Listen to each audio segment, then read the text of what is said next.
السلام علیکم پیارے دوستوں، امید ہے آپ سب خیریت سے ہوں گے۔ تو پیارے دوستوں، آج آپ کو سناتی ہوں بہت ہی دلچسپ کہانی۔ تو چلتے ہیں کہانی کی طرف۔ اس سے پہلے اگر آپ کو میری ویڈیو اچھی لگے آپ میری ویڈیو کو لائک، ساتھ میں فاطمہ انفارمیشن چینل کو سبسکرائب اور کڑی بیل آئیکن کو ضرور دبائیں تاکہ میں جو بھی ویڈیو اپلوڈ کروں سب سے پہلے آپ دیکھ سکیں۔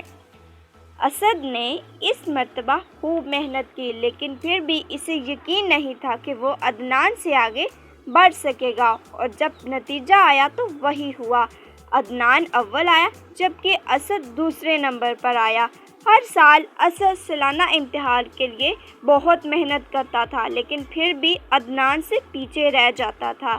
جب اس مرتبہ بھی رزلٹ آیا تو اسد دوسرے نمبر پر آیا تو اسد اپنے کمرے میں جا کر رونے لگا۔ اسد کے والد کمرے میں داخل ہوئے تو اسد کو یوں روتا دیکھ کر حیران ہو گئے۔ انہوں نے اسد سے رونے کی وجہ پوچھی تو اسد نے کہا، ابا جان، میں ہر سال خوب محنت کرتا ہوں لیکن نہ جانے کیوں اول آنے سے رہ جاتا ہوں۔ اسد کی یہ بات سن کر اس کے والد کے چہرے پر مسکراہٹ پھیل گئی۔ انہوں نے اسد کو پیار سے سمجھایا، بیٹا، یہی وجہ ہے کہ ہر مرتبہ تم کامیابی کی دہلیز پر قدم رکھنے سے رہ جاتے ہو۔ تمہارے اندر ایک خوف بیٹھ چکا ہے کہ تم عدنان سے آگے نہیں بڑھ سکتے۔ جب تم وہ یہ کہ ایک دکان سے دوسری دکان تک جانے میں تمہاری جوتی گھس گئی ہوگی۔ بیٹا بولا، نہیں ابا جان، ایسا نہیں ہے، میں تو مہمان کی چپل پہن کر گیا تھا، اس لیے کوئی نقصان نہیں ہوا۔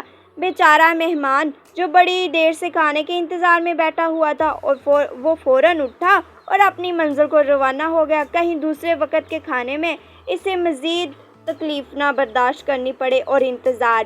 تو پیارے دوستوں، امید ہے کہ آپ کو میری ویڈیو اچھی لگی ہوگی۔ اگر ویڈیو اچھی لگی آپ میری ویڈیو کو لائک کر دیں اور اپنے دوستوں کے ساتھ بھی ضرور شیئر کیجیے گا۔ تو ملتے ہیں انشاءاللہ بہت ہی دلچسپ سٹوری کے ساتھ۔ اب تک کے لیے اجازت، اللہ حافظ۔